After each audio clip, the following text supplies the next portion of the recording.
Here I come. Je suis Iron Man. Je suis quasiment sûr que nous avons affaire à un serial killer. Fuyez, pauvre fou! Agent spécial d'Oufsi. Tu n'es qu'un jouet! Et ben c'est parti, donc pour commencer, le box-office sur Stranger Things, quoi de mieux qu'un extrait audio.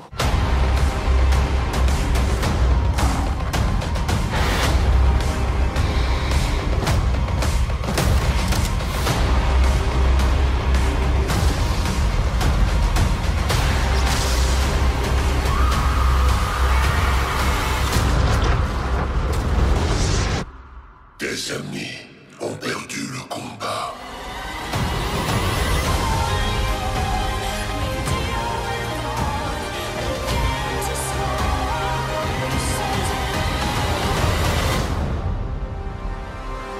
Stranger Things, saison 4, volume 2, les amis. On a fait un synopsis approximatif pour Stranger Things, on va pas en refaire un pour la... Voilà, c'est la suite de la vidéo qui est disponible déjà sur notre chaîne YouTube. Et si vous avez écouté l'émission, parce que c'était avec Mathieu, c'est l'émission qu'on a fait avec Mathieu, qu'on a parlé de Stranger Things.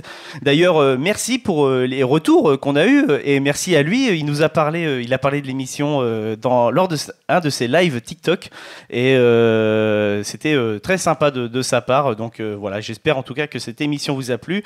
Nous, IRL, on a eu des très très bons retours sur sa performance pour le multivers, des gens qui nous ont écoutés, et ils ont ressenti ce que nous on a vécu, tout simplement au studio, vraiment le talent de ce garçon. Alors, Stranger Things, saison 4, tout le monde a vu? Tout le monde a vu cette... Yep. Oui. Yep, impeccable. Alors, Lucas, j'ai envie de commencer par toi, mon Lucas, parce que... Le piège, le guet-apens. Non, pas le piège, mais bon, tu es un petit peu le représentant de la musique pour le Late Show. C'est vrai que tu vas beaucoup en concert, même si... D'ailleurs, aucun rapport, mais je vais voir la Zizi Kaka Mixtape en concert. Ah, nice. Alors, Zizi Kaka Mixtape, vous connaissez, les gars? Non, vite fait, petite parenthèse. Oui, Gary, tu connais. Je pense pas que tu connaisses, non. Collectif, en fait, de streamers sur Internet qui a décidé de faire 42 titres pour une mixtape, et dedans, il y a énormément de monde, dont des artistes reconnus de la scène hip-hop, avec comme Al Capote et tout ça, quoi. Big Flow, voilà. Et donc, ils vont faire l'Olympia, un concert unique. D'accord. Et donc, voilà. C'est plutôt cool. Si vous avez 42 musiques à patienter qui sont vraiment très bien produites, moi j'ai beaucoup aimé. T'as aimé, toi, Lucas? Ouais. Non, mais tu pourrais y aller juste pour le délire, parce qu'à la base c'est quand même un délire, mais ils l'ont bien fait. Ah ouais, non, mais c'est un délire qui est poussé jusqu'au bout. Hein, c'est ça. Donc, Stranger Things, saison 4. Qu'est-ce que tu as pensé de ces deux derniers épisodes? Rappelle que... Ces deux films, quand même... J'aurais pu dire c'était bien, mais c'était long. Hein. Non, mais c'est vrai, parce qu'il faut le dire, 4 heures de contenu pour 2 épisodes. C'est quand même énorme. C'est fou de se dire ça. 1h30 pour l'épisode 8, et 2h30 pour l'épisode 9. Voilà. Alors, moi, je vous le dis tout de suite, j'ai une grosse préférence pour l'épisode 8, malgré le final de 2h30. Mais j'y reviendrai pourquoi j'ai des réserves sur ce final. Mais l'épisode 8, je l'ai trouvé masterclass, dont la séquence finale qui m'a foutu vraiment des gros frissons, comme très peu de séries ont pu le faire, du type à la Breaking Bad, des choses comme ça, quoi. Vraiment, la scène de l'hélicoptère, j'ai vraiment beaucoup aimé. Oui, on va spoiler, les amis, je vous le dis. Ouais, donc, Lucas. Oui. Alors... développe un petit peu ton avis sur Stranger Things. Alors, j'ai beaucoup aimé. D'accord. C'était métal. Ouais, très métal. Non, en vrai, la seule réserve que j'avais, c'était sur la longueur des épisodes.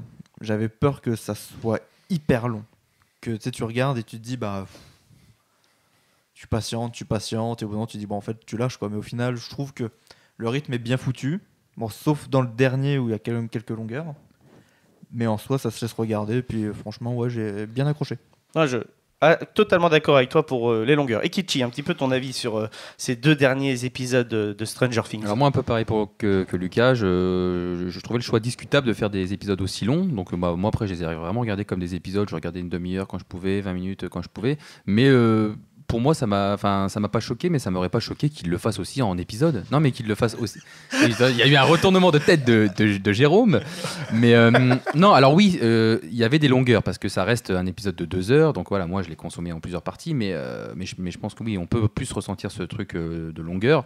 Mais ça m'aurait pas choqué qu'il fasse des épisodes de 40 minutes. Ils auraient pu très bien couper à chaque fois. Enfin, pourquoi avoir fait des épisodes longs comme ça? C'est vrai que le choix est discutable, mais ça se laisse regarder aussi. C'est du Stranger Things. Donc si on aime la série de base, je pense qu'on consomme les épisodes facilement. Alors oui, la consommation des épisodes se fait bien si on aime la série Stranger Things. Par contre, je vous avoue quand même que j'ai quand même une réserve. On est sur la seule saison qui finalement n'a pas vraiment de fin. Je trouve que là, ils sont obligatoirement obligés de faire une saison 5. Alors qu'on aurait très bien pu terminer sur le final de la saison 3, qui plaise ou qui plaise pas, mais on aurait très bien pu terminer dessus. Une sorte de arc était terminé. Ouais. Pareil pour la saison 2, c'était terminé. Pareil pour la saison 1, c'était terminé. Ça aurait pu s'arrêter là. Oui, c'est le but en fait à chaque fois de faire une sorte de fin. Et là, vraiment, sur cette saison 4, on sent qu'ils ont eu du budget et là ils se sont dit bon allez, on met le paquet sur les épisodes, on met la longueur, on met comme quoi il y a du budget en termes de reconstitution des années 80, c'est ça, c'est 80 ouais, là où on est, les années 80, ils ont vraiment poussé le truc, on est parti dans l'Upside Down, c'était la première fois qu'on allait dans l'Upside Down, donc il y a vraiment des vraies conséquences qu'on ne maîtrise pas encore avec ce qui s'est passé dans ces 2 derniers épisodes. Mais la frustration de ne pas avoir une sorte d'arc terminé, à part pour le personnage de Eddie, qui lui a vraiment une sorte de début et d'une fin, avec sa mort, entre guillemets. Voilà. Mais parce que là, il y a des théories. Parce que là, tu n'as plus de retour en arrière possible. Tous les 3 saisons, ça peut s'arrêter là. Et la vie retourne à la normale. Là, c'est fini. Là, le monde, il y a 2 doigts de péter, là, tu vois. Non, mais c'est vrai. C'est c'est une sorte de frustration de pas avoir, entre guillemets, cette saison 5 tout de suite. Tout comme on avait eu cette frustration pour ceux qui ont connu Breaking Bad au moment de la diffusion, du moment où Hank découvre l'identité de Walter White sur le trône. Moi, j'ai vécu cette pause de 1 an où le mec reste sur le chiotte. Vraiment, où tu te dis, mais qu'est-ce qui va se passer? Il vient de découvrir... Ouais. Ce truc-là, quoi, et pour l'avoir vécu, c'était plus qu'une frustration, quoi. C'était horrible. Et là, j'ai vraiment les mêmes sentiments sur cette fin de saison 4, malgré qu'il y a beaucoup de choses qui m'ont plu. Et on va le dire tout de suite, le seul truc vraiment qui m'a dérangé, c'est les séquences en fait où les gamins sont étranglés par les personnes par les tentacules. C'est un peu long. Mais non, mais c'est même pas ça, c'est que le montage de l'épisode te fait penser que t'as l'impression qu'ils sont étranglés pendant 35 minutes. Tu ne peux pas survivre à 35 minutes d'étranglement, c'est pas possible. Ça dépend. C'est terrible. Lucas, si tu peux ne pas parler de tes jeux. Oui, soir. Lucas, on reste une émission tout public. Voilà. J'ai pas dit ce qu'on faisait. Hein. Oh. Attention. Donc voilà, mais voilà. Oui, non, mais c'est vrai qu'il y avait des moments longués. Ils ont tiré, et même la fin de l'épisode était un peu long. Voilà, on les voyait avant que ça redémarre sur la fin où on voit le. Avant le fameux épilogue qui te ramène sur le cliffhanger voilà, de fin de saison, quoi. Ouais. Donc Gary, toi un peu ton avis. Je vais laisser GG parce que je sais que GG il a un peu de sel sur Stranger Things. L'ébout là. Donc t'inquiète pas. L'ébullition est en cours. T'inquiète. T'inquiète. Vas-y Gary. Ouais, je trouvais ça incroyable ces 2 épisodes. Ok. Moi la longueur me dérange pas du tout parce que quand l'histoire te plaît et que t'es à fond dedans, ça peut faire 1 heure, 2 heures, 4 heures. Et plus c'est long, plus c'est bon. Ça passe, tu vois. Oui, la Snyder Cut est l'exemple parfait. C'est ça, tout à fait. C'est vrai que... Non, mais je suis d'accord. GG. À toi, GG. Ah, ça y est. C'était long. Mais long. Franchement, si vous avez entendu le dernier podcast où on parlait du début de cette saison, j'avais fait le parallèle avec le fait que ça ressemblait à une partie de D&D. Ce qui était plutôt pour me plaire, etc. Sauf que là, l'épisode 8... c'est la partie de D&D que tu racontes pas normalement dans ta narration. C'est quand les personnages ils vont faire leurs courses, genre on va peut-être avoir besoin d'escalader, alors pense à acheter une corde avec un grappin quand même. Hein. Et puis attends, avec les gemmes et machin, etc. D'autant plus que là on est dans la réalité des années 80 aux États-Unis. Et on va dans une armurerie, quoi. Des gosses, ouais, ça m'a un peu bizarre. Des mômes dans une armurerie. On est dans un pays qui sont les États-Unis, qui ont une tuerie de masse scolaire tous les 3 mois. moi j'ai trouvé ça affreux. Si on est sur les spoils des gens qui sont morts, etc., la seule personne qui aurait dû mourir pendant cette saison, c'est Nancy. Parce que la façon dont elle a coupé son fusil pour avoir un shotgun, etc., Un canoncier, son canoncier, il lui explose à la tronche, à la première balle. Et pourtant, elle a un beau ralenti sur Kate Bush. Ah bah ouais, eh oui. Alors, très beau, Mais elle a une très belle beau évolution. ralenti. C'est un des personnages qui a une bonne évolution. Pas d'accord. Aussi au début, c'est Non, un peu la meuf bimbo et après pense pas. un peu badass quoi. Ah non, mais tu parles par rapport au début de la série. Oui. Mais Oui, là, de la son série. traitement dans la saison 4, franchement, faire un petit peu la meuf, je sais pas trop, machin, etc. Et d'un coup, Jonathan revient. Bon, il s'est pas passé, ça va, c'est passé tranquille. Et tu fais, mais Et c'est attends, là où le pauvre là qui vient de te raconter son American Dream en mode avec plein de gamins, etc. et qui voyait que toi, et t'en fais quoi de ça? Et Ça, c'est c'est là- complètement pas du tout inachevé en fait. Et c'est là où pour moi le choix aurait été pertinent de faire, ça aurait été dramatique, mais de faire mourir Steve. Ah, oui, tu penses? Parce que ça aurait apporté un. Et c'est ce que toutes les théories allaient dans ce sens, qu'il aurait dû mourir en se sacrifiant, etc. C'est trop Parce que tôt, ça, c'est non, trop mais tôt. ça aurait apporté un réel intérêt parce que une début de romance entre eux, Nancy qui hésite et tac, tu fais mourir Steve et là drame de ouf. Tu vois. Après, par contre, je suis assez d'accord que Eddie fallait qu'il meure parce que scénaristiquement parlant, Je suis pas d'accord. c'est facile. Oui, Bah, c'est trop non. facile de faire mourir un nouveau personnage. Non, non, mais c'est même pas une question de faire mourir un nouveau personnage. Mais là, on allait se faire chier à suivre le futur procès de ce gars, alors que Oui. là, il meurt en héros. Mais sans Tu que vois, personne le même sache. si, hein? Oui, ouais. sans Bah, que comment personne- ça, personne le sait? Tout le monde le recherche et pourtant tout le monde dit que c'est un détraqué sur la fin de la saison et qu'il y a ce moment où il y a vraiment le gars qui va voir son oncle et qui lui fait, vous savez, quand on apprenait à le connaître, on savait qu'il n'était pas fou. Et vraiment, tu te dis, donc ils se sont débarrassés de lui, mais je pense que c'est la meilleure chose à faire parce que sinon on était obligé de suivre un procès qui allait être nul à chier, sur des arguments entre guillemets sur la différence et des trucs comme ça, alors qu'ils ont un beau discours sur l'homosexualité, comment elle était gérée dans les années 80 avec Will Et avec Robin. et Robin. Mhm.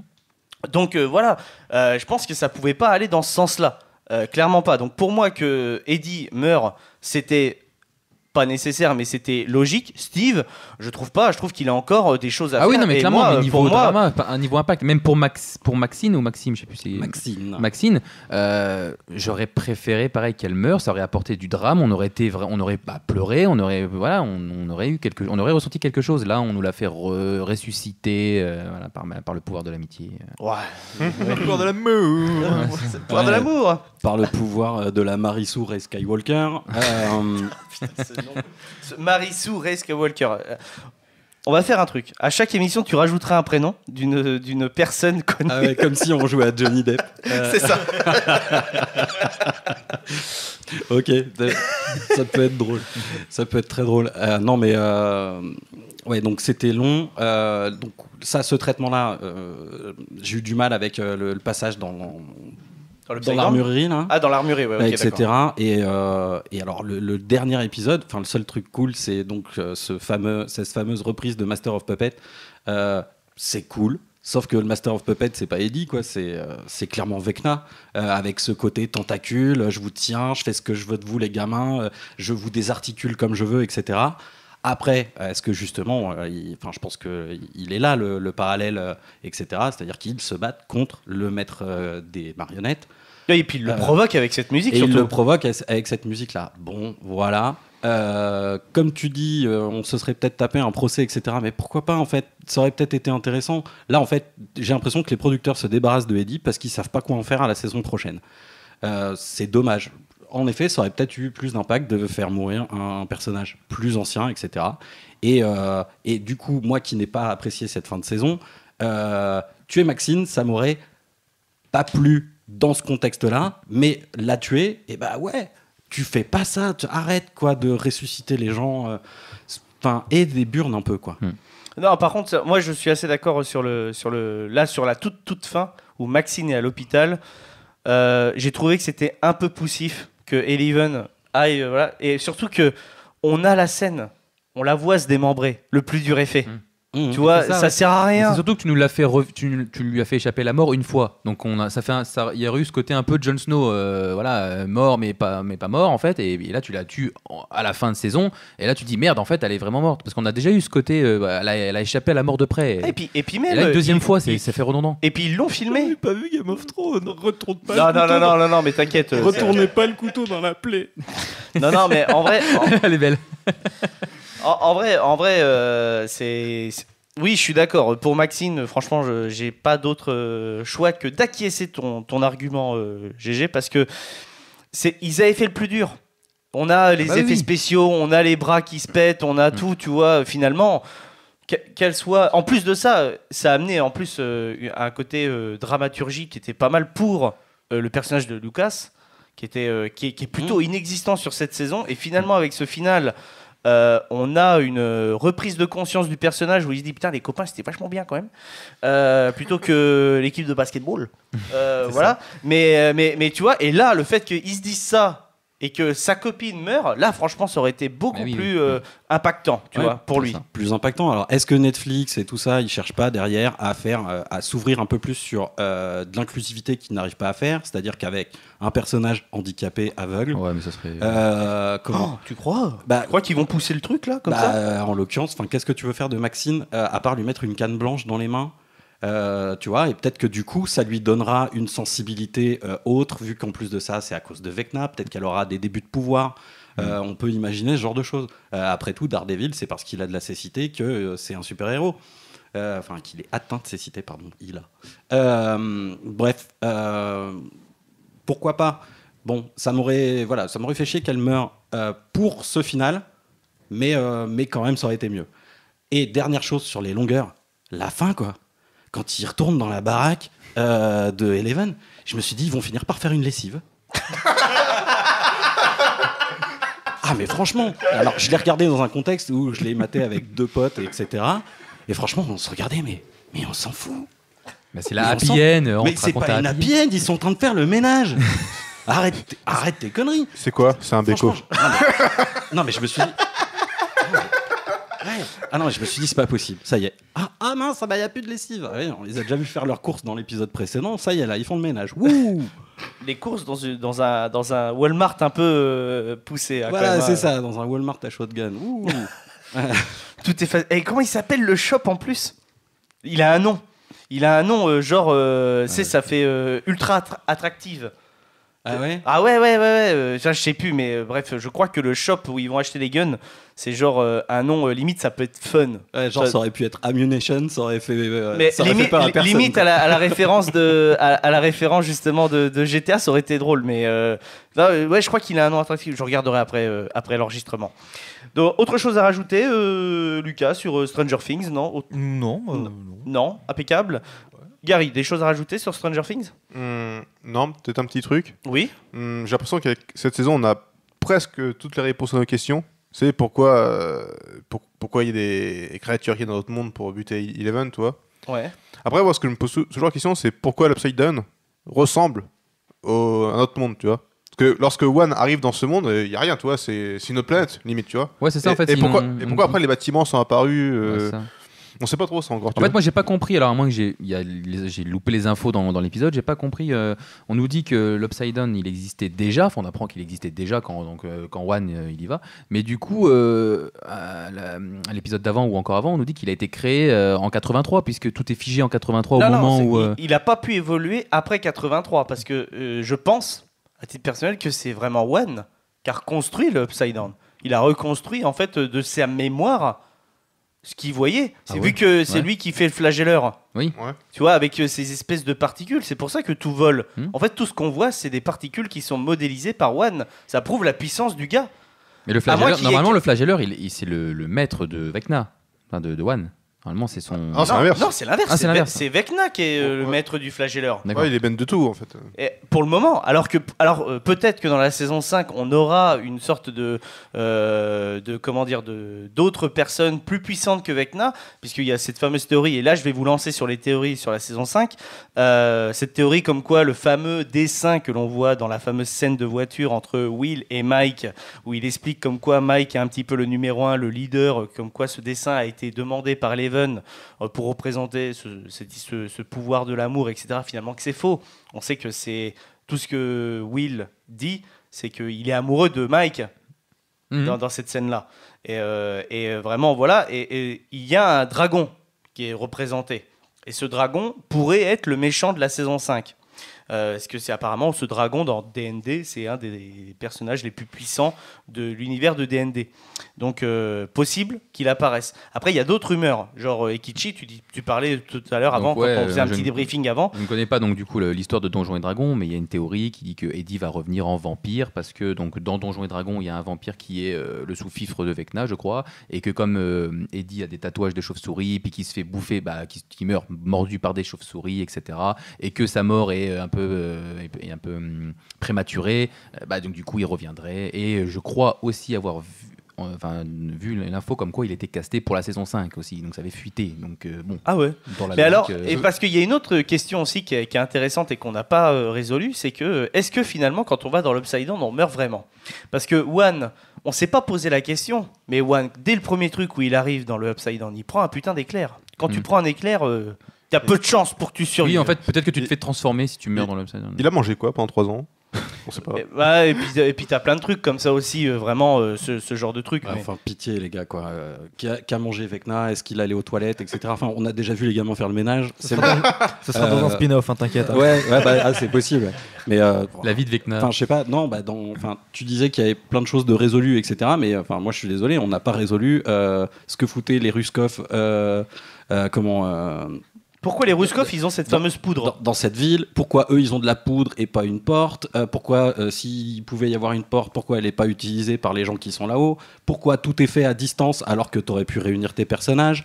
Bon, ça, le coup de c'est fait à distance. C'est ça qui m'a un peu gêné aussi, c'est vrai, il a raison d'en parler, ce que j'avais zappé. L'histoire des Russes, on s'en fout, on s'en fiche un peu aussi. Moi, c'est pas ce qui m'intéresse le plus dans la série, c'est pas les Russes, tu vois. Ouais, mais sauf que, c'est toi qui pousse le truc à ce que ça se passe en Russie, tu vois. Et tu résous pas cet arc narratif-là. C'est en Russie, c'est parce que c'est en Russie, il y a eu des Russes dans la précédente, non, ça marche, non. Non, mais le coup en fait, aussi, tu ne sais pas ce qui... Je pense qu'ils ont tout piqué la saison 3 puis ils ont ramené chez eux, tu vois. Mais le fait que tout se passe en parallèle aussi, genre on va laisser du temps aux gamins, ça fait 3 semaines que t'as pas vu les gamins. Qu'est-ce que t'es censé savoir ce qu'ils font? À un moment donné, Joy a dit ouais, on va faire ça va laisser du temps au... Mais en fait, vous êtes à l'autre bout du monde depuis plusieurs semaines et il y avait des trucs, c'était un peu incohérent. Non, mais ils savent pas qu'il y a ils savent pas qu'il y a une attaque. Et oui, ils savent pas que les gamins sont en train de faire. Les gamins, ils sont et puis en plus surtout les gamins, ils sont censés être en Californie, quoi. Oui, c'est ça. Non, mais voilà, ça m'a gêné un peu. Enfin, j'étais wow. Ah oui, d'accord. Parce qu'ils les ont pas eu au téléphone. En plus, on nous dit il faut pas appeler parce que machin, le KGB. Donc, on nous met déjà dans l'ambiance comme quoi ils peuvent pas contacter Hawkins. Et puis, on a l'impression que tout se fait en parallèle. Ils sont au courant que. Ouais, c'était bizarre. Non, c'est pour ça que je vous dis que cette saison 4, elle a un goût de frustration, en tout cas sur la fin. Pourtant, en termes de réalisation sur l'intégralité des épisodes, je trouve qu'elle a vraiment un cran au-dessus de ce qu'on a pu voir avant. Complètement, ça reste dans la vibe Stranger Things. Ah oui, non, mais t'as la vibe, mais je trouve que la vibe Stranger Things, elle est vraiment surpassée quand même. Il y a vraiment des choses où Stranger Things a vraiment été limite des cas d'école pour montrer ce qui est la différence entre du plagiat et des hommages. À parler limite de faire, entre guillemets, une sorte de référence à son personnage, comme quoi c'est un Freddy Krueger, et vraiment, t'as même des références à Freddy par le biais de Dustin, et ils ont même été jusqu'à aller chercher l'acteur principal qui jouait Freddy à l'époque, donc Robert Englund, pour un petit caméo qui est vraiment super bien géré. C'est super bien maîtrisé, quoi, et on sent pourquoi Steven Spielberg a été chercher les frères Duffer pour son prochain film, qui est une adaptation de Stephen King. Vraiment, on sent quand même que ces mecs-là, ils ont fait le cas d'école de on peut faire des hommages, et après, il y a les autres qui peuvent s'approprier ce que d'autres ont fait. Tu vois, et je trouve que là, c'est super bien maîtrisé. Et par contre, vraiment, cette saison 4, on sent clairement que c'est vraiment du Stephen King, mais qu'au début ils n'avaient pas les droits et tu sens qu'ils ont inventé un univers derrière et l'univers est vraiment très bien ficelé, mais je pense que eux savent où ils vont, mais j'ai cette frustration de ne pas savoir là à l'heure actuelle où on enregistre cette émission, je vous le dis clairement. Pour moi, j'avais moins cette frustration quand j'ai terminé la saison 3 et pourtant la saison 3 elle était clairement en deçà de ce qu'on a pu voir là en termes d'épisodes. et en termes de réalisation et en termes de même d'intensité, dramaturgie, etc. Quoi. Vecna est un méchant hypnotisant, quoi. Ce mec-là c'est trop bien, quoi. Il va rentrer dans le panthéon des meilleurs, je pense, D'ailleurs, méchants de... Big up à Johan Sauver qui fait la voix de Oui. en VF. Et donc des bisous à Johan. C'est ça, bisous Johan pour ta performance sur Stranger Things sur cette saison.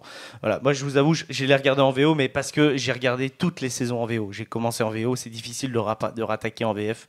Voilà quoi. Est-ce que vous avez d'autres choses, GG? Ouais, tu parlais du fait que ça fait bien écho à des univers filmiques, etc., en termes de réalisation, etc. Mais, encore une fois, il manque un petit truc, quoi. Il n'y a pas cet hommage de cadrage ou dans une façon de faire un travelling, ou etc., qui va te rappeler tel ou tel film pour vraiment faire écho. Et c'est là où c'est dommage, en fait. C'est que ça s'arrête à juste du vernis. Ah, Des pour toi, références, quoi, en pour gros, toi c'est des c'est qu'en surface. Voilà, moi je trouve qu'il y a un vernis référence, et etc. Ils ont appris à distiller leurs références années 80, mais pop culture, j'entends, pas juste doudou, etc. Ils ont appris à les distiller, genre peut-être plus subtilement que précédemment, mais le vernis de la réal, ça s'arrête à ça. Il n'y a pas encore la patte. La patte, tu vois, dans le début de la saison, j'avais pris l'exemple de l'attaque dans la barque, etc., où tu aurais pu faire écho facilement avec deux cadrages comme il fallait à Dents de la à Mer. Jason. À Jason ou même les Dents de la Mer. À tu vois. Jason, oui, ou aux Dents de la Mer, et ils le font pas. Ouais, je suis assez tu vois, d'accord. il y a Mais deux, je trois trouve choses quand même comme qu'ils ça. sont quand même au-dessus des autres pour mettre en scène des références. Oui, je suis d'accord. Vraiment. C'est au-dessus de ce qu'on nous propose habituellement, mais vous pouvez mieux faire. Il me bute. Gary, t'as quelque chose à rajouter? Non, c'est bon. Ok. Toi, c'est le premier à faire ce bulletin de collège, tu vois. Mais c'est exactement Mais ça. clairement. Non, et puis Vecna, c'était le méchant ultime. Et moi, j'ai l'impression que là, on va se retrouver avec l'autre espèce de Le flagelleur. le flagelleur mental qui a un design, moi, qui me fait pas peur. Je sais pas, c'est étrange. Moi, je suis déçu que Vecna soit plus là finalement. Ouais, on verra après. Il s'est pas dit Pour qu'il le soit moment. plus là. C'est pas dit qu'il ne soit plus là. Parce que on avait un méchant avec un background, quoi. C'était pas juste une créature de l'Upside Down. Non mais c'est vrai. Je suis assez d'accord. Le Mais méchant. Moi, je pense que c'est le boss ultime final en théorie. Vecna. Normalement oui, parce Ouais. que déjà d'une, tous les trucs qui ont été balancés sur internet comme quoi Vecna est là depuis le début, c'est vrai, hein, comme quoi dans le premier épisode on entend des horloges, apparemment fin de saison 2, il y a la main de Vecna qui passe à travers l'Upside Down, ça c'est des trucs... Ils savaient déjà où ils allaient, les gars. Oui, alors, ils savaient déjà où ils allaient, ça c'est un truc de fou, et à la base on m'avait balancé un truc comme quoi, on voit Vecna dans l'épisode 1, je suis ok, donc je l'ai re-regardé, j'ai pas vu Vecna, par contre on entend l'horloge, je me suis dit, ah ouais. Par contre, on entend l'horloge, tu vois, tu fais ah d'accord, ok. Et j'ai vu une vidéo de YouTube qui référençait justement un peu tout ça, et oui, ils savaient déjà que Vecna était un personnage qu'ils allaient utiliser. Donc ça, c'est plutôt cool. L'histoire, le background avec One, c'est depuis le début. Et c'est ça qu'on sent avec Stranger Things, c'est qu'ils savent où ils vont. Mais là, j'ai une frustration parce que j'aimerais bien être avec eux pour savoir où ils vont et C'est d'avoir... ça, parce qu'on sait toujours pas réellement où ça va. Il y Non, a non. encore plein de trucs qu'on sait pas trop, mais eux ils le savent et du coup on attend qu'une chose, c'est tout Par savoir. contre, on va être d'accord, je pense, là-dessus. Là-dessus. Je trouve que le Covid a fait du bien à Stranger Things parce que ça les a permis de ralentir et de produire des épisodes beaucoup plus quali. Donc moi qui me propose, en termes de réalisation, je parle, GG, en termes de réalisation et de budget, moi, s'ils m'annoncent comme quoi la saison 5 elle est en 2024, ça me fera chier, mais je serais content, entre Les guillemets, acteurs tu sais, auront de... 40 ans, quoi. Hein? Les gamins auront 40 ans. quoi. Ouais, non, mais il faut prendre leur temps, il faut prendre Oui. son temps aussi, parce que sinon... Oui, c'est vrai. tu Mais c'est toujours le problème t'es quand dans tu la fais jouer des ados. précipitation. Ouais, par contre, c'est vrai, t'es vite pressé par le temps par rapport. Rien que déjà Harry Potter, hein, ils étaient Même Game plus of Thrones, vieux. hein, Game of Thrones, quand tu vois Bran, comment il a grandi de ouf sur les fins de saison, Ouais, voilà, c'est compliqué. Exactement. Bon, voilà, les amis. Bon, c'était tout pour Stranger Things. Ça fait plaisir de parler un petit peu de cette série. N'hésitez pas, donc, si vous voulez regarder notre premier avis, la vidéo YouTube est disponible donc sur notre chaîne.